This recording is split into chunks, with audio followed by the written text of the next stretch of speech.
Sebenarnya, ada 5 jenis batuk yang perlu kita tahu. Yang pertama, batuk sesama dan demam. Biasanya sebab virus dan cuaca.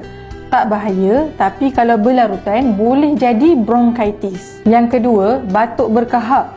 Contohnya pesakit asma dan pneumonia yang menyebabkan saluran pernafasan sempit dan banyak kahak. Yang ketiga, batuk perokok. Contoh COPD yang menyebabkan pesakit batuk dan semput. Yang keempat, batuk GERD.